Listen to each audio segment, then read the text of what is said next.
Thank you. Good afternoon, everybody, and good morning to the US. My name is Herman Knott. I'm a partner at Andersen Tax Legal based in Cologne, Germany. And on behalf of the American Chamber of Commerce, the America House in North Rhine-Westphalia, and Andersen Tax Legal, I would very much like to welcome you to this event about globalization. And I was very pleased when I suggested the topic, how much enthusiasm I encountered when making the proposals and the panelists joining the program. And I want to specifically welcome you on behalf of American Chamber of Commerce, which is the business organization in fostering economic exchange and cooperation for its members between the US and Germany in the particular case.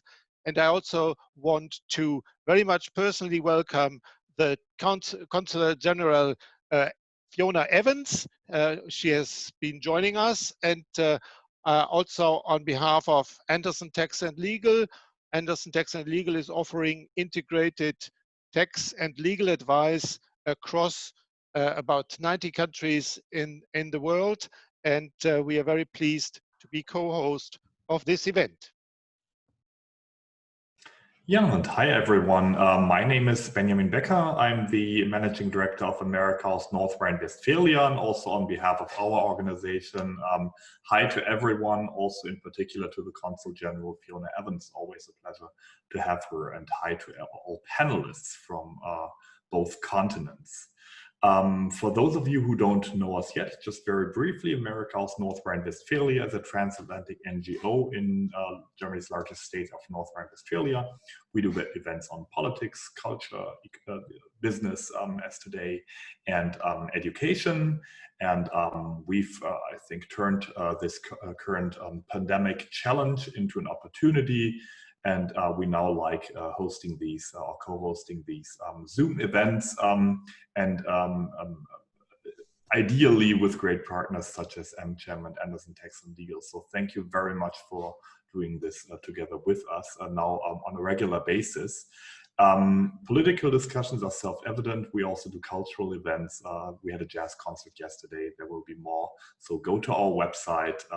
We think that in these challenging times, not only culture is important, but also not only politics are important, but also culture. Long story short, enjoy the discussion. Again, on behalf of America House and all organizers, thank you very much. And now let's have a wonderful discussion. And yeah, thank you, everyone. And now over to Florian Bauer, our award-winning journalist and moderator, who will host the discussion. Thank you very much. Thank you very much, Benjamin. Thank you very much, Mr. Knott. A warm welcome from me as well. Great to have all of you here tonight or this morning, wherever you're sitting at the moment. I'm going to be your host tonight for the next hour and a bit. Let's see how many questions there are from your side. Our topic tonight, the Twilight of Globalization, a cornerstone of transatlantic relations under threat.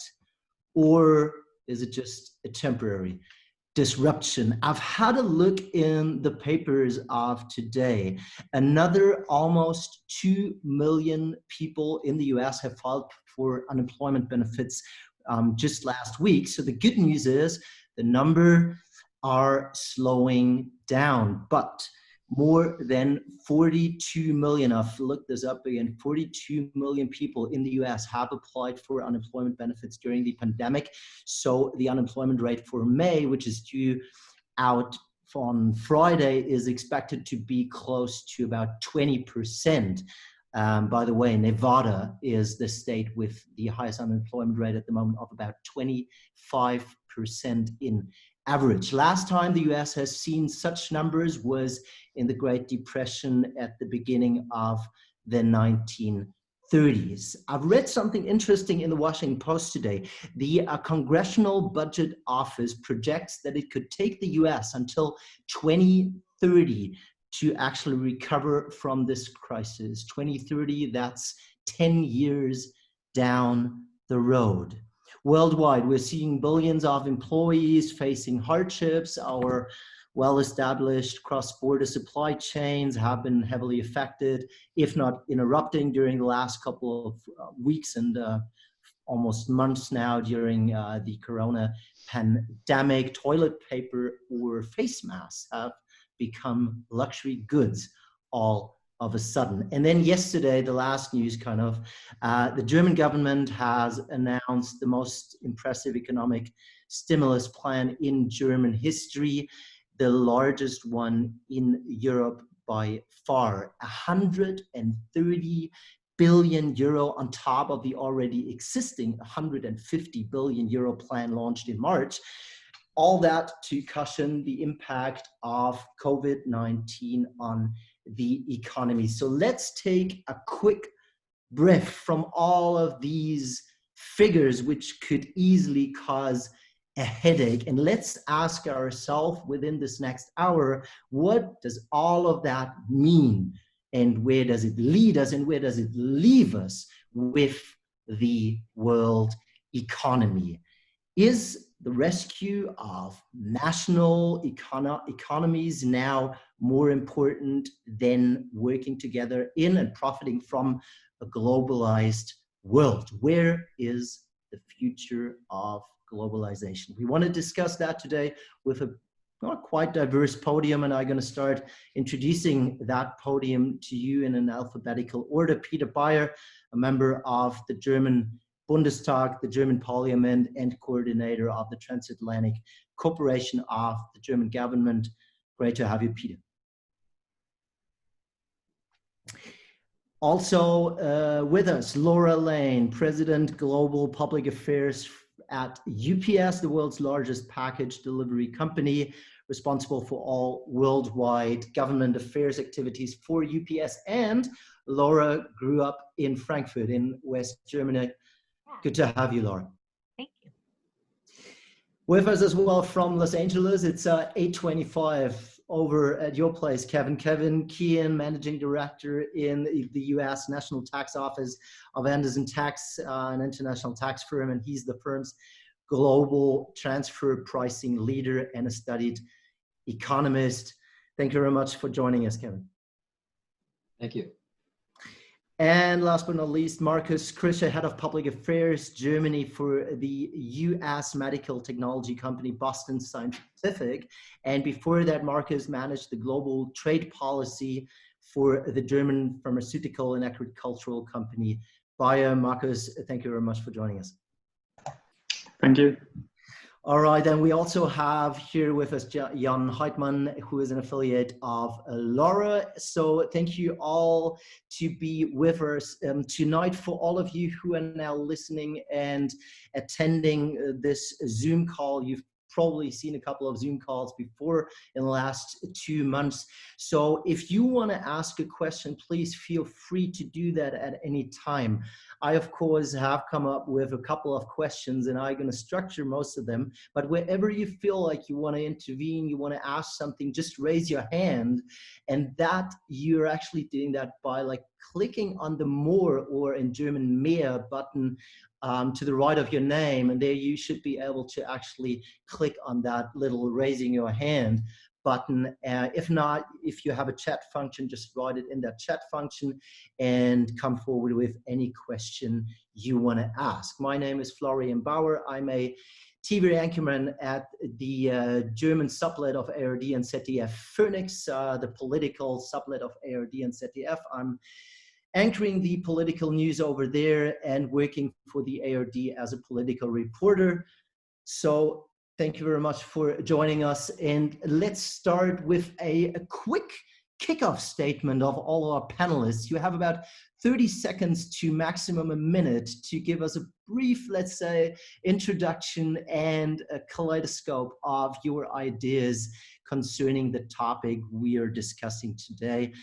Perhaps we could start in that alphabetical order. Peter, if you want to start first. Sure, thank you very much. I want to be quick. It goes without saying that the current pandemic situation will leave its footprints. So we have to react, but we should not stop there. We have to do a smart bringing back of production into our respective countries. Over here in Europe, we think on a European scale. So it's not enough just to think nationally, but we also have to think nationally. Thank you very much, Peter. We also have to think nationally. We're going to come back to that in a sec. Laura, your turn. Yeah. So from our perspective, is globalization under threat, or are we just seeing temporary disruptions? Leading into the COVID-19 crisis, we recognized that there was a rise of protectionism, and UPS, being a global company that recognizes the power of trade to help so many around the world, began an advocacy campaign about making trade more inclusive and empowering more within the global trading system. We think COVID-19 has created a lot of reasons why we need to get back to the agenda of making globalization more inclusive. Even though there's been these hints of protectionisms with some borders going up, there was really a call for keeping trade flowing. We were at the center of those efforts because the way we were going to be able to combat this crisis was working together as a global community and making sure that supplies were where they were needed most, just in time. We need to get back to that agenda and not let globalization stop, because we're stronger together. Thank you, Laura. Kevin, your take. Thank you. Yes, and I agree with Laura. Globalization is an irreversible trend.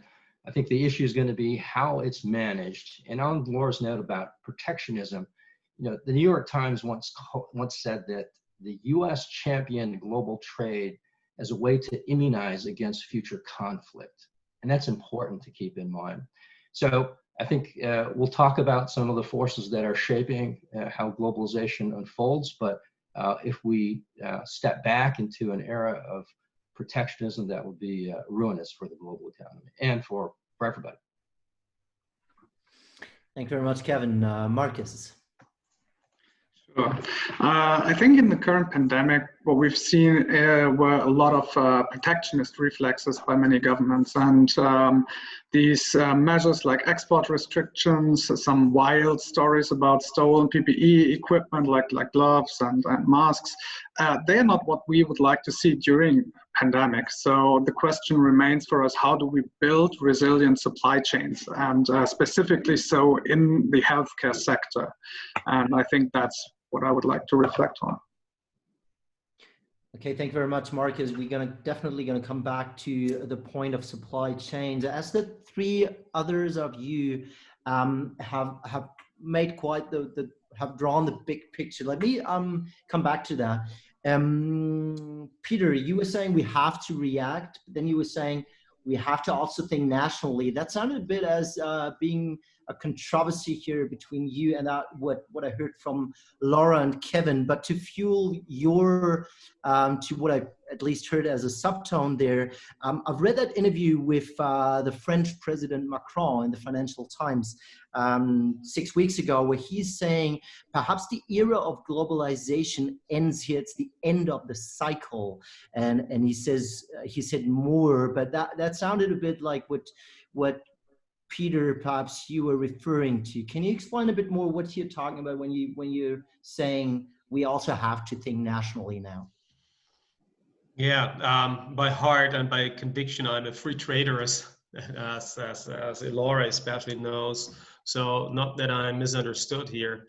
I just think we need to think about an improvement of the framework and the framework infrastructure that we need to have globalization. I totally agree to everybody, what everybody said, that globalization is desired and it's irreversible, but we probably have it to do a smarter way than in the past. Lessons learned from the pandemic, for example, is identifying fields where it is where there is potential of closer and smarter cooperation, for example, in sciences. Well, competitiveness is good, and we need a lot of competition. But if we think about, so some of the things that we saw here, where there were deficiencies in the system of globalizations, in the supply chains, PPE, for example, the masks, the the breathing machines and some other things, where he said, wow, is it really so smart to have in crisis situations these things produced in a distant country on the other side of the globe? Or wouldn't it be smarter to do these things so we identify first for our own citizens in any given future pandemic or any crisis situation? Shouldn't we do that here? We don't have much of a production side in these fields here. So what are the products that we would need here in a crisis situation? And so that's what I said is relocate, renationalize certain things back here to our own country. But all in all, looking to the broad picture, of course, we need globalization. You know, it's for the benefit of almost everybody on the planet, but done the right way, done the smart way, with chances and access of everybody on this planet, not just for a happy few. So we have to be smart about doing that. You know, we might also talk about multilateralism, infrastructure, WTO, WHO, and so on. Laura and Kevin, are you agreeing with that approach? I agree 100% with what Peter said, because the reality is that from that national security perspective, and sometimes what drives some of that protectionist activity, like protect your own, a lot of that has been driven by concerns about not being able to access those critical supplies that were needed to be able to combat that virus. And so I recognize the power of nearshoring supply chains so that those critical supplies can be brought to bear quicker to populations that governments are serving. But on the other hand, I agree completely with Peter on the other statement too, that also there are so many challenges that we as individual populations face, be it climate change, be it combating the viruses, being it the need to share with among the scientific communities to take humanity to that next level. That really does require those strong global relationships.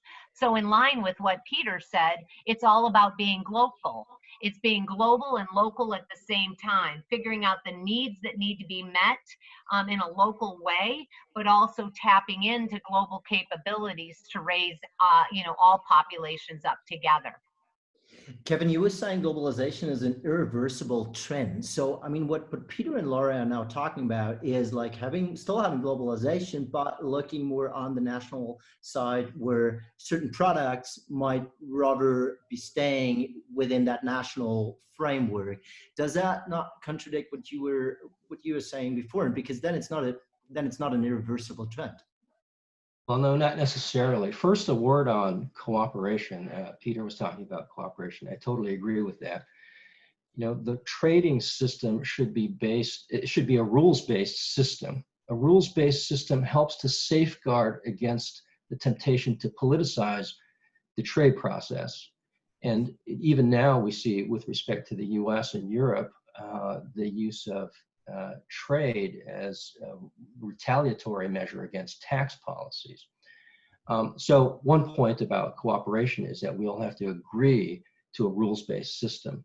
And then a note on localization, it gets to my point about how the process of globalization is manifest. The rewards and benefits of globalization have to be spread more evenly. I think the current social unrest you see in our country and spreading globally is a manifestation of that. And to your question about onshoring or relocation, that will happen as a result of trade disputes. You see more companies, for example, moving operations out of China. But for example, they're not necessarily moving it back to the US. There was a survey done by the US Chamber of Commerce last year. 40% of the respondents said they were going to move operations or already had moved operations out of China. But only 6% of those were coming back to the US. They're going elsewhere in Southeast Asia.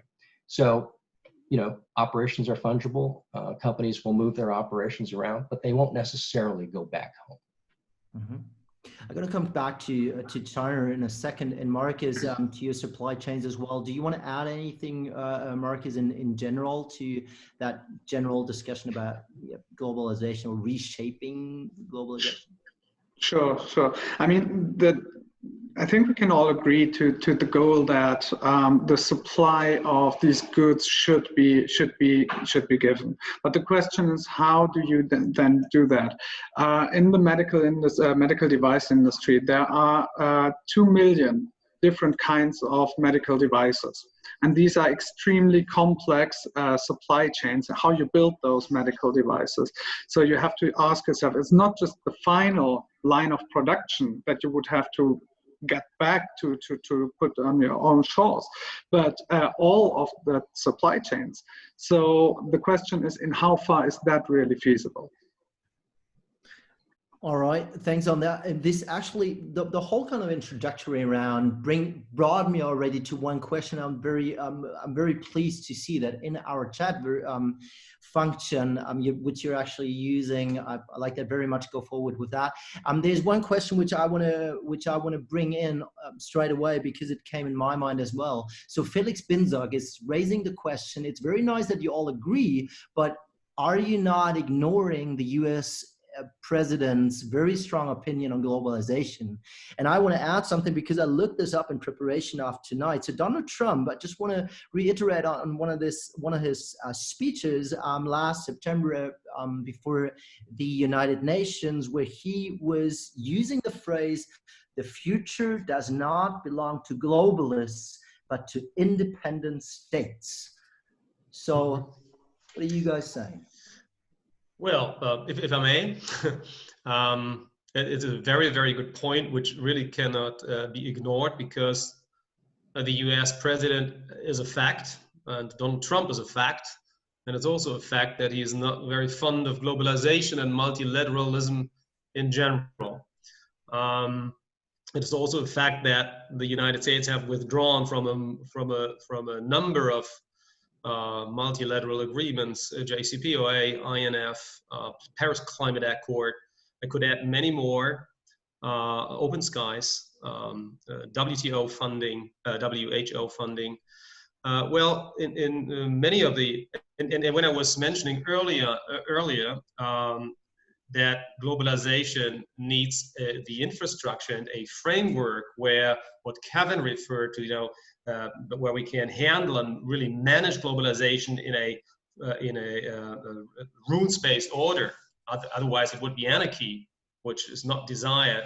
That's when I mentioned that it's needed. And if the United States of America is not supporting this anymore, or is saying, basically, we agree, but we want to improve the system, but instead of constructively involving themselves and doing something, but unilaterally moving out of this thing, this is not helpful. Other powers like Russia and China are coming in, and not always in the best of intentions, partially abusing the system of globalizations, abusing the rules-based order in the world. So the United States of America, they are very, very badly needed, where not only have the United States built up this system, they are still a cornerstone of the system, but the rest of the world feels left alone. And I think in the end, it's not sustainable, and it's completely contrary to the benefit of the American people, what we have to observe currently. So yes, we should not turn a blind eye on the US president's intention. And last remark here, about 1.5 years ago, when I was had a meeting in Washington, D.C., and it was for the first time that somebody showed me this book with the title "The Virtue of Nationalism" by, I think, an Israeli author, and that is like the Bible of the guys there in the Trump administration. Virtue of nationalization. They believe in that is a better concept. Laura and Kevin, can you give us an insight? Obviously, you as US Americans plus living over in the US, can you give us an insight and your perspective on how is the view on Donald Trump's, the US president's view on globalization and obviously fostering nationalism over globalization? Well, as an American working for an amazing global company in UPS, we, before the COVID-19 outbreak, delivered 3% of global GDP, 6% of US GDP. We are powerful proponents of trade. I can't speak to, you know, what the Trump administration's says or doesn't say, but I can say what UPS has been advocating for. We've been advocating for important reforms in the multilateral trading system. We've seen, like Kevin has commented on, that many of the rules have not addressed a lot of the issues related to inclusivity. I would argue, for example, that the trading system needs fundamental reforms that support the ability for small and medium-sized businesses to play in the multilateral system. I would argue that trade rules need to be gender blind, and they haven't been written in that way. And too many women are disempowered from being able to engage in global trade because of the way the rules are the system has been written. So therefore, I would argue that some of the objectives of the Trump administrations are ones that we share, because we believe in the multilateral trading system and its rules, and we would argue that there's important areas for reform. And so sometimes some of the rhetoric may come across very strong, but one example of where fundamental reform occurred because of the administration's efforts to bring the discussions almost to the brink of walking away, and that's the Universal Postal Union. We had a 144-year-old treaty that that thankfully has now been revised, reformed, and improved. So we have a universal postal union that has come into the modern century. I would argue there's a lot of opportunities for Europe, the United States, and the leading trading economies to come together and make changes with respect to the WTO system, the World Customs Organization, and a number of other multilateral institutions that were created at a time that was different than it is now and really need to be modernized. And so from that perspective, if it takes this kind of strong rhetoric to bring people together, then it's important that that has occurred, and we need to use this opportunity to then strengthen and modernize these systems. And Laura and Kevin, isn't that rhetoric turning into nationalized politics at the end? It's very polarized, you're right, and I think what you're saying is it's a reflection of our distorted politics at the moment. And by the way, it isn't only happening in the US. This is, after all, what Brexit is all about. But, you know, a leading economist said here that, you know, there's a warning of a post-American world economy in which trading relationships are much more spotty. What that means is we should be very careful before we deviate away from a principled approach to trade policy and towards a more transactional approach, because a transactional approach leads to an inevitably perpetual cycle of provocation and retaliation. So I think you know, maybe we should reflect on Einstein's words that nationalism is like a disease. It's the measles of mankind. We have to be very careful about going down that path. And it would also be a transactional world would also be a much more uncertain world, because if you don't have, you know, much more unpredictable. If you do not have these rules on which you can count, this solid fundament, this basis where you think, you know, this is a value, it's an asset on which we build our global relationship, you know. So do you understand you right that all of you agree that globalization is on the one hand absolutely needed, and on the other hand will not be very heavily affected due to that corona crisis? Well, there will be changes, but not very heavily. When I don't have an oversight of all sectors, from sciences and all sectors of the industry and services. So, but there will definitely be changes, but maybe not as big, as widespread as we first thought it would be. That is my personal impression, but I don't know. I think one thing I would add to that, and I would say that, you know, locally the calls, not just in the United States, but in other parts of the world, for addressing climate change, for finding, you know, new innovations to address some of the global health challenges, including COVID-19. The need to address some of the income inequality that exists not just in the United States, but everywhere around the world, I think pushes all of us to try to find solutions where we're working across borders. And I think the realities of technology are fostering that kind of collaboration and that kind of communication and that kind of coordination between local communities asking for change, working together, and borders not being an impediment anymore to calling for those changes. And I think those are powerful forces when people can connect, like through the power of these Zoom meetings, to be able to share ideas about what can be done locally, but to address a lot of these global challenges together. I think that encourages more of this momentum toward greater globalization. We do need to deal with, some of the concerns that are out there about how globalization can sometimes leave certain communities behind. And that's where what Peter and Kevin have been saying is so important. We need to have rules of engagement. We need to have fairness in that engagement, and that only comes through discussion and dialogue that happens across borders. Yeah, I agree. I was just going to say that one thing to your question, Florian, about coronavirus, what it's actually doing is it's heightening and making real the disparities in healthcare, especially in our country, where access to healthcare is not a guarantee. So just coming back to the main theme, globalization is perhaps the unfair scapegoat for problems of national policy, like in the US, where there are huge disparities, as for example in healthcare, which the COVID virus is making real. But I mean, we've seen, and I want to bring in some questions here from the audience, but we've seen transatlantic cooperation in politics and economics challenged in the last few years. And there is some which say that Corona accelerates actually this deterioration.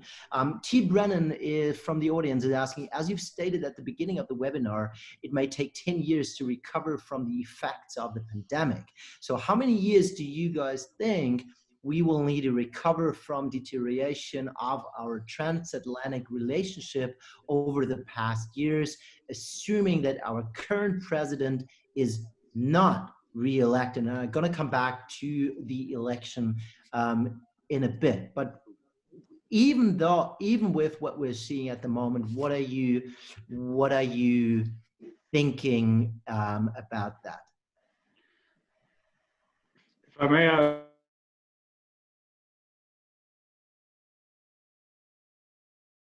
was under transformation already before the Trump administration came into the White House. So I don't think we're going to go back to where it was 10 years or 20 years ago.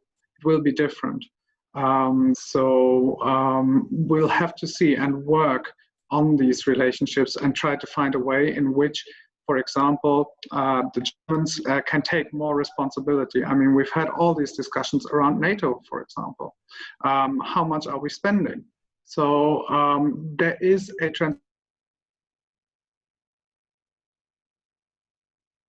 lead us to a new phase where we work together in a different way.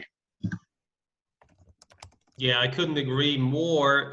Exactly what you said is right. I mean, the transformation, it's a euphemism term, but what else can you say? The changes, the transformation and the transatlantic relations between Europe and the United States of America have been around for quite some while already. Years before Donald Trump took over the White House, under President Obama, we saw a lot of things in the military, on a global scale with regard to out of territory missions, for example, with very solid effects in the Middle East, for example.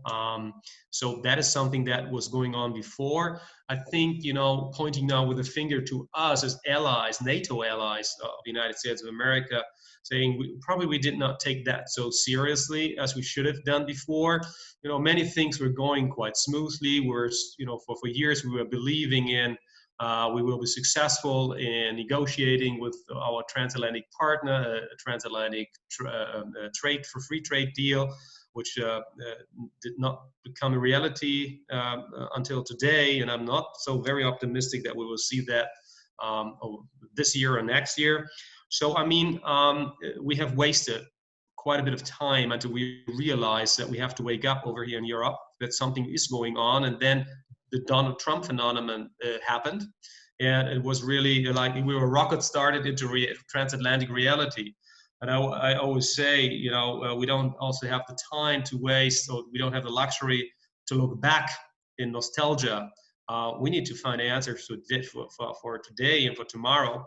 So one of the things that I wanted to quickly mention, actually it's two things. One concern is, if you look to the polls of Kerber Foundation and Pew Research Institute, saying that Germans are much concerned about globalization and don't think that it will do them much good, and that China is much closer to the Germans than the United States are. That is something of big concern, and it shows how deep the difference is already enshrined, or in the roots of the German character or feeling, public feeling.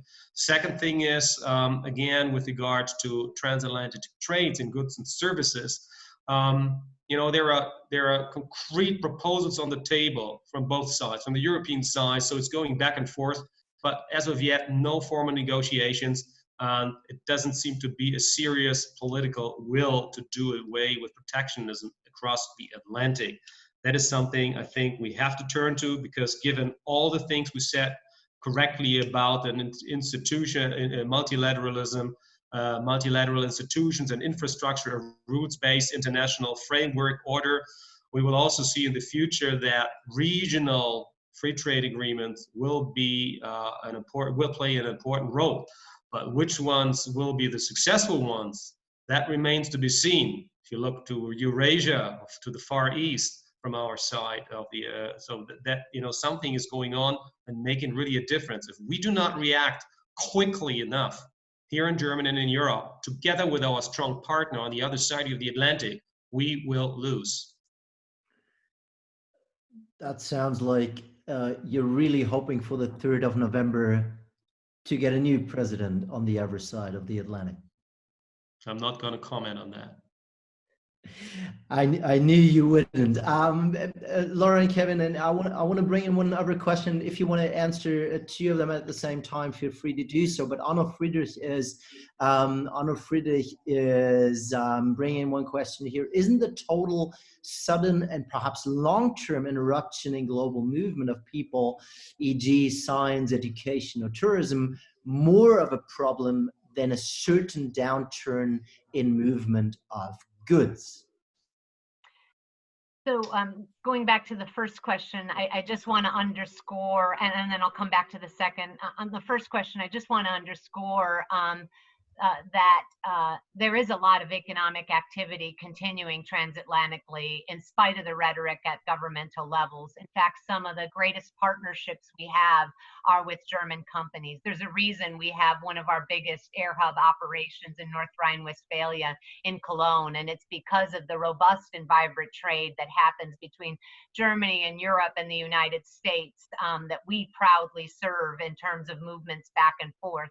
And that reality is underpinning a lot of efforts that we're seeing, including in the race for the vaccine, where there's great partnerships occurring, particularly with German pharmaceutical companies and U.S. pharmaceutical companies, and UPS is involved in a lot of those clinical trials, and that speaks to the power of those joint interests in terms of driving innovation and finding solutions that serve not just our local populations, but also serve a greater humanity. And so I wouldn't want to have all the economic cooperation situation that is ongoing somehow dismissed as being unimportant in the context of maybe some of the rhetoric that we're hearing about the state of transatlantic relationship, because the economic relationship is powerful and robust and continuing to serve consumers, not just in Europe and the United States, but also in joint supply chains around the world. We know because we deliver those. Second, the second question in terms of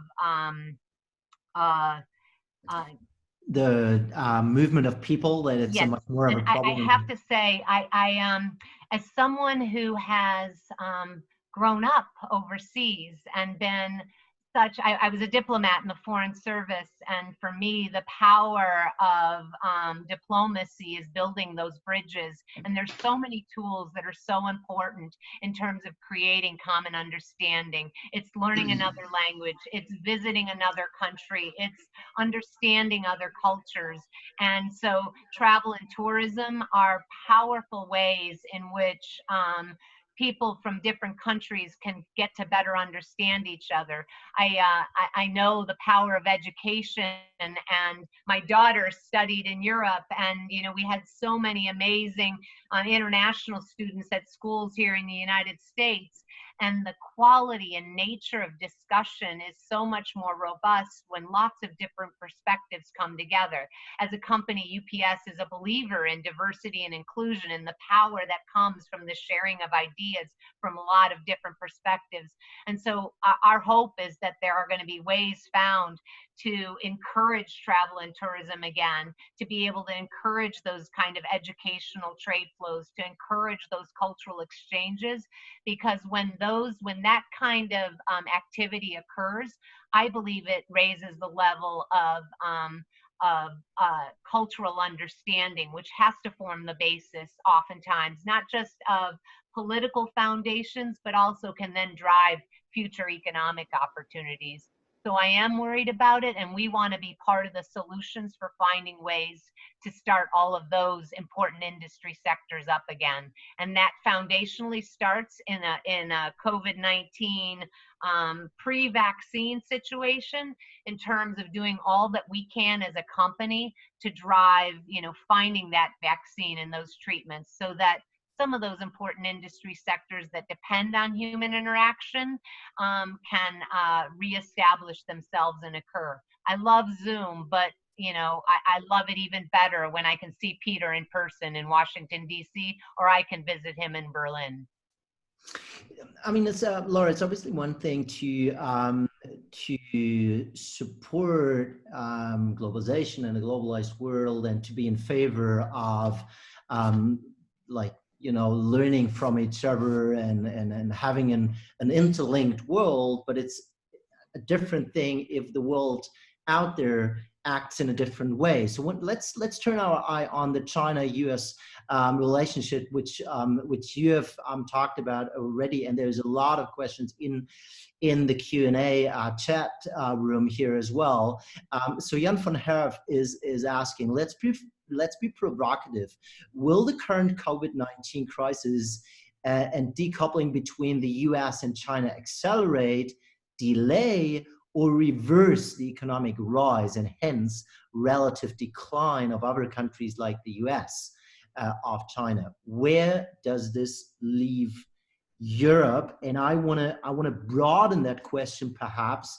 The Financial Times has written last week that COVID-19 will bring further deterioration to the US-China relationship. So that's a clear statement, at least from the FT. We know where they're standing usually. I'm just looking in the chat if I have one more in terms of China, which just works in here. No, I don't see that right now. So yeah, US-China relationship. Who want to go first? And how that is affecting globalization. Kevin, please. Yeah, so I mean, a voluntary disengagement from the World Forum can only lead to constraint on your growth. Japan was a closed country for 400 years. It didn't grow. What you're going to see as the US withdraws from the global trade system is you're going to see countries like China and Japan bypassing the US and setting up bilateral trade instruments with Europe directly, and that's already happening. So, you know, current trends are very dangerous and scary. It's hard to overstate that. Again, the question to the other panelists. So, do you agree with what the Financial Times has written? Is there a deterioration of that, of globalization as well as of the U.S.-China relationship, and what does that mean for the world economy and also perhaps for world politics? Well, I think it all boils down to, from a European standpoint, what do we want? What do we Europeans want? And I think we're not clear about that. You know, we are, as I think I made it clear earlier, that talking about a transatlantic free trade and investment partnership, for example, that I do everything that we get stronger with the American friends, because, you know, thinking about standards of values, how we live, human rights, environmental protection, freedom of press, and all these things that we're seeing in Hong Kong or with the Uyghurs and so on. I mean, we are too small in Germany, and if we don't stand united in Europe, we are also too weak to be, you know, to dictate or to, you know, to set the standards in a globalized world. And I don't want to see that happen. So we need a strong partner. And I also said at the beginning that I think the United States are weakening themselves in the way they're acting currently. So they also, I think I'm actually convinced that the Americans also need the Europeans if they want that. So, I mean, I have nothing against the rise of China or Asia as a whole, for that matter. And, you know, our businesses want to do, our industries, they want to do business there. I've been traveling there quite a lot. So it's interesting. It's culture, it's a change of people. And, you know, we want to have market share there. That's fine.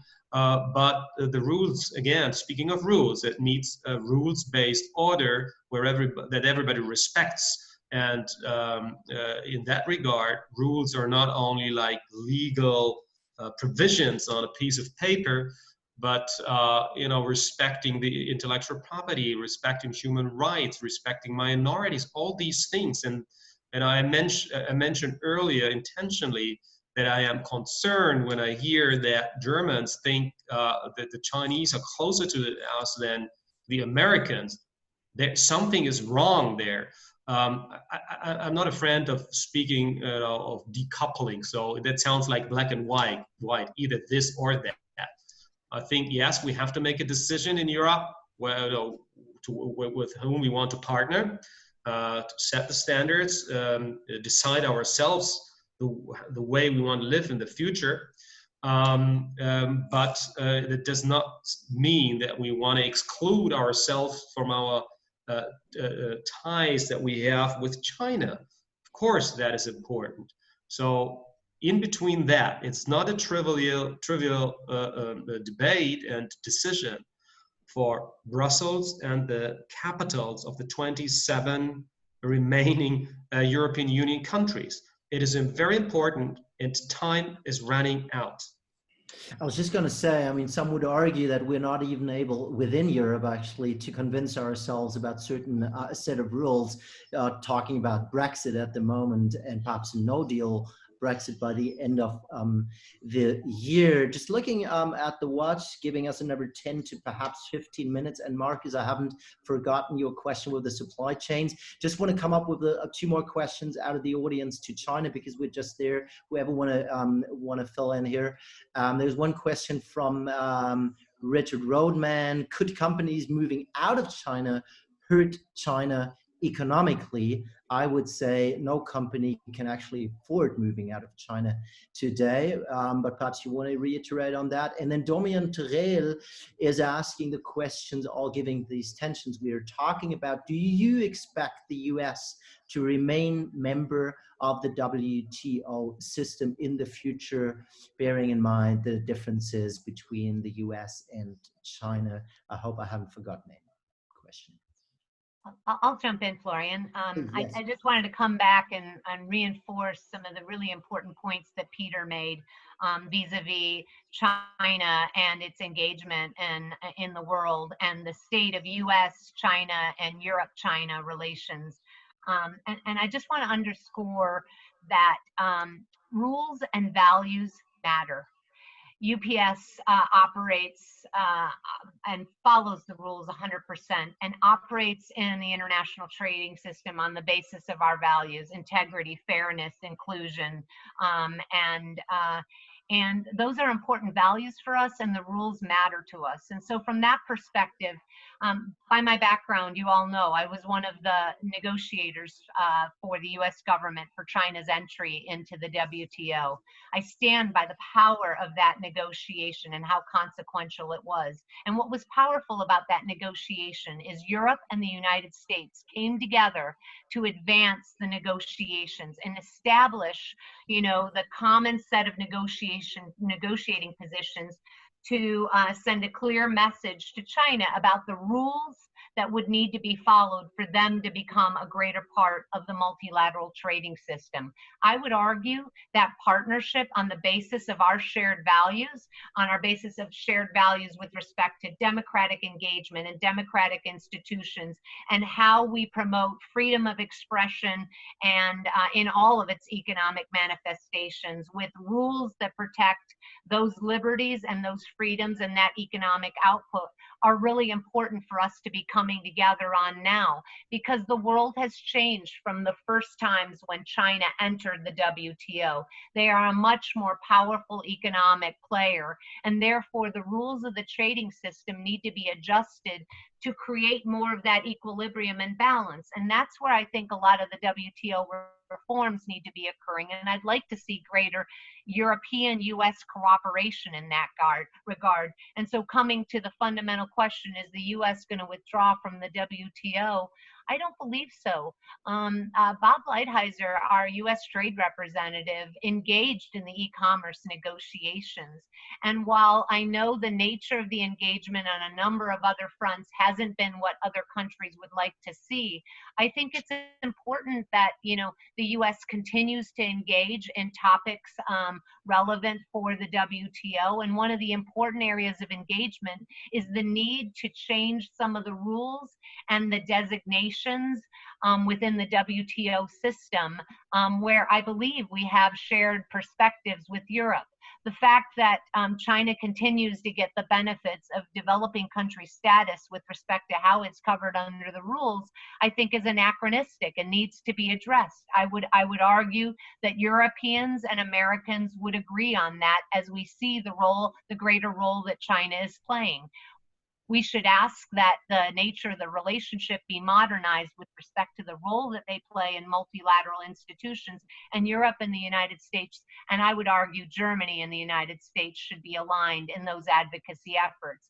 Because at the end of the day, everybody benefits from the cross-border cooperation when everybody plays by the same rules and there aren't certain actors that operate on lower standards, no intellectual property right protection, or the ability to cross-subsidize without any repercussions because the rules allow it. The rules need to be modernized, and I would argue they should be based on the values that Western countries like Europe and the United States hold dear, and why economic opportunity is fostered on the basis of those values. We shouldn't make it a choice.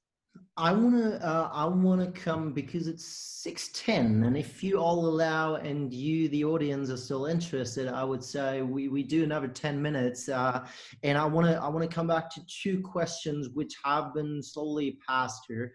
One is obviously, Markus, the supply chains. There's a couple of questions. One is from the audience concerning the supply chains. How to consider and take into account the inherent risk of globalization, namely to use global supply chains to put political pressure on countries. That's a rather political question. I want to add the economic question, which would be, how long do you, Markus, expect global supply chains to be interrupted, and what has perhaps COVID-19 started to make? Three questions now out of that. What do you feel has COVID-19 shown us in terms of supply chains for the future? Well, the first one, I think, when it comes to resilience, is that there are a number of things. And as I was preparing my remarks in the last couple of days, I was putting down some things, and I wrote down, okay, we need some incentives as companies to make them more resilient. We need, as countries, we need to do stockpiling on some essential goods. And then, of course, we need international cooperation. Number one. And number two, as I read the coalition paper of last night, are actually addressed by the German government. So they have put in there already some money for incentivizing pharmaceutical companies to do some manufacturing back in Germany and Europe. And they will do a stockpiling of some essential goods. And I think that's quite important. So that answers maybe one of the questions. What we've seen during the COVID crisis right now is something that we hadn't anticipated, and that is that the cost of transportation for medical goods has risen sharply. Since there is no air transportation for passengers, a lot of these medical goods usually get transported on the same flights, but that doesn't happen anymore. So we need to find other ways, and that's much more costly. I mean, for our company, my colleagues told me the additional cost will be in the lower double-digit millions of dollars for this year. So that's quite huge. So I think that's something where we as companies, but also where policymakers need to take a hard look and think about how do we plan for some situations that are like that in the future. Mm-hmm. And now Kevin? I would just add that restructuring of global supply chains is okay and makes sense so long as it doesn't compromise cost efficiencies. And the operative word, I think, to keep in mind is sustainability. So it's nice to onshore production. It's nice to onshore certain things, but we have to take a lesson from history. Latin American economies tried import substitution as an economic policy decades ago, and it led to an inefficient allocation of resources. Of course, when the trade barriers were lifted, it led to an unsustainable composition of the economy. So the key thing to keep in mind is sustainability. We can reorganize supply chains, but it has to be done in a way that doesn't jeopardize cost efficiencies. That's, I think, really important also in the healthcare sector, because ultimately you will have to pay the patient or the payer in the insurer, whoever pays in the end, will have to pay a higher price if it's not efficient anymore. So that's going to be a very tough discussion in the future. If I could just chime in just to reinforce a lot of the great points that the other panelists have made. UPS has been one of the leading logistics companies in terms of humanitarian relief operations. We get involved in disaster response and humanitarian crises. And one of the most important principles of being able to respond just in time is not having everything stockpiled in one location and then figuring out a way to get it to where it is needed. It is about being smart and diversifying the stockpiles that you have available around the world so you can get to wherever the situation is as quickly as possible. And maybe we need to think about this from that network perspective. And UPS looks at things because we have a smart logistics network, and we think about ways in which we have to flex up and flex down depending on the weather or disturbances or barriers that get put in place. And during this global pandemic, we were able to flex up and down because we didn't just have one global air hub. We had a powerful air hub in Cologne. We had operations in Shenzhen. We had operations in Louisville, Kentucky. We had a number of other capabilities around the world. so that when we needed to move supplies from one location to another, we weren't hamstrung with just one place from which we could get things in and out of.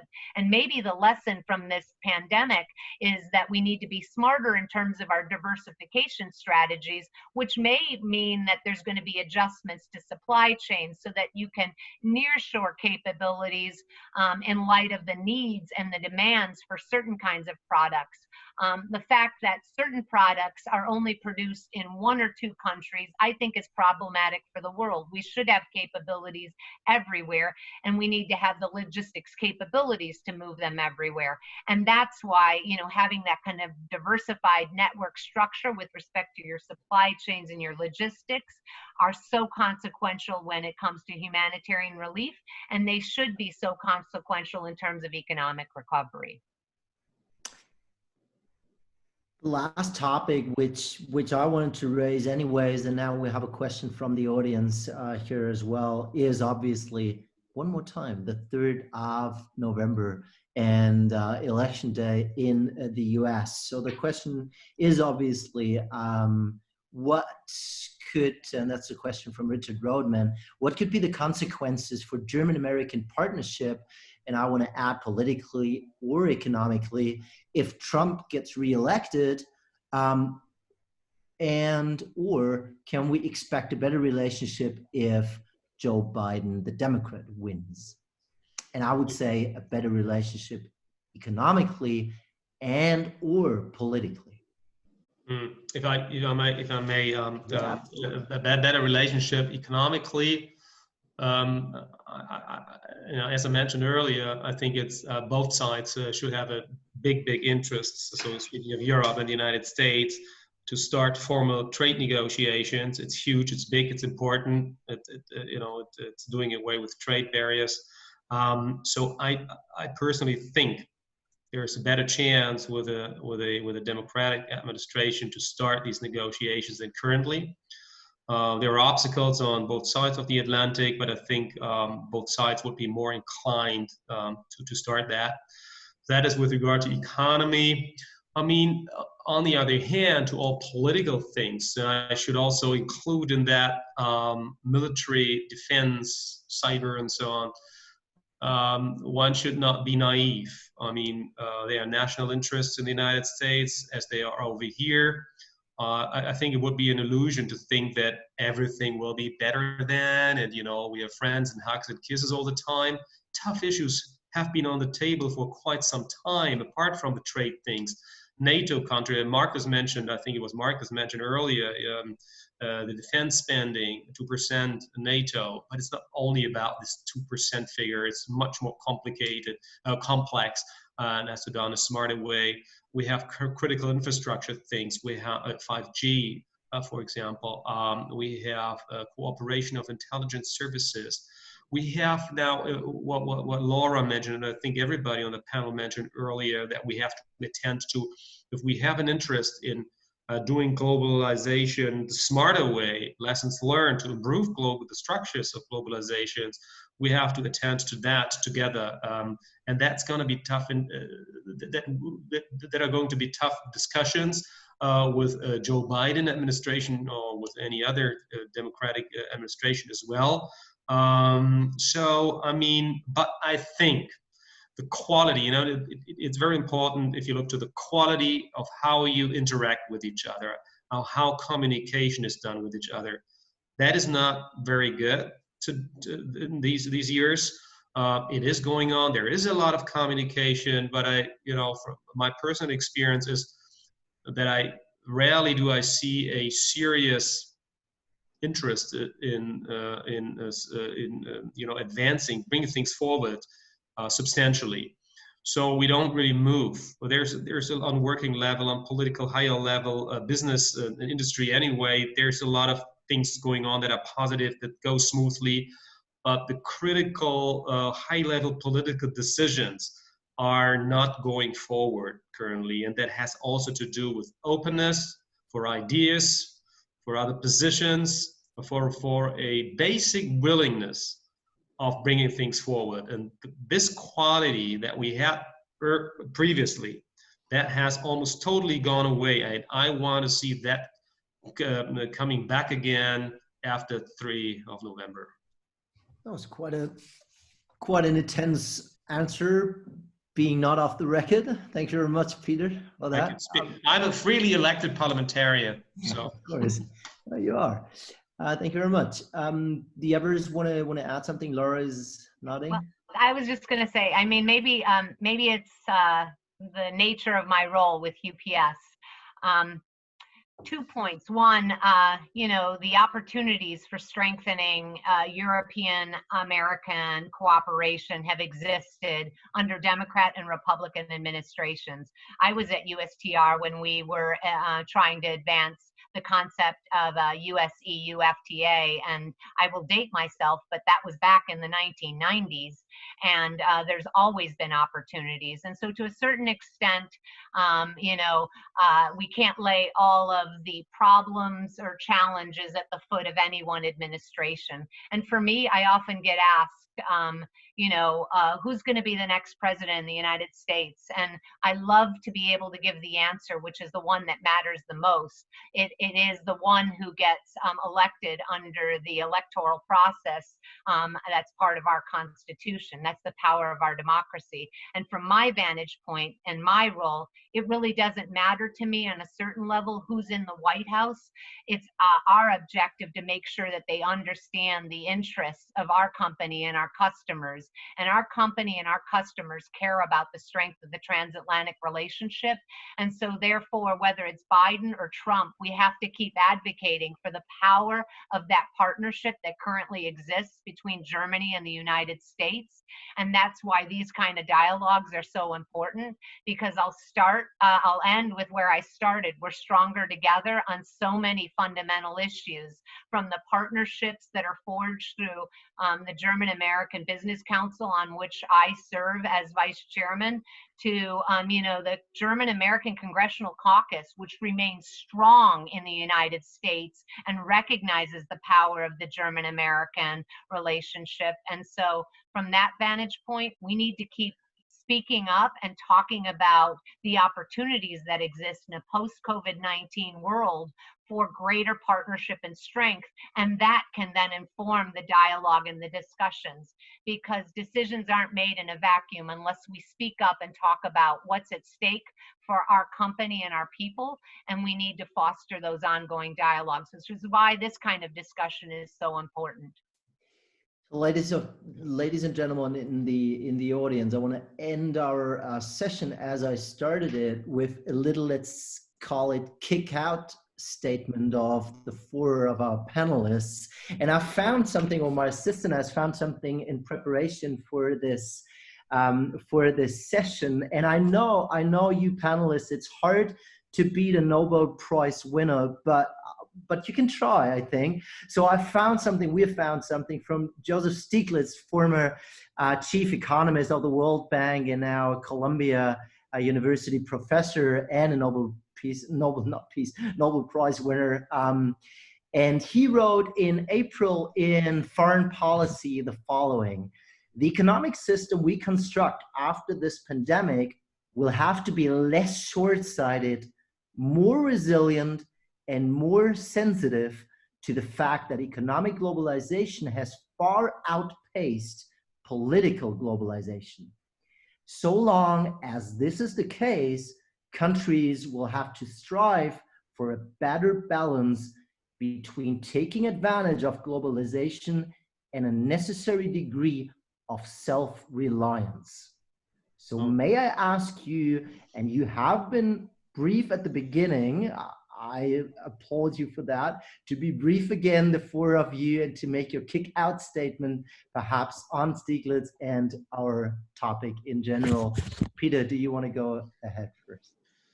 All of the above, Stiglitz is right, but in addition to that, on a practical manner, politicians and business leaders and everybody who has been brought to the position in which he or she is currently needs to understand nothing comes for free. You are there because you wanted to take up responsibility. And all the things that Stiglitz mentioned, it's your job to address this, to attend to this, and to present practical and the best solutions for the people of your country, and that's our task. Just adding to that,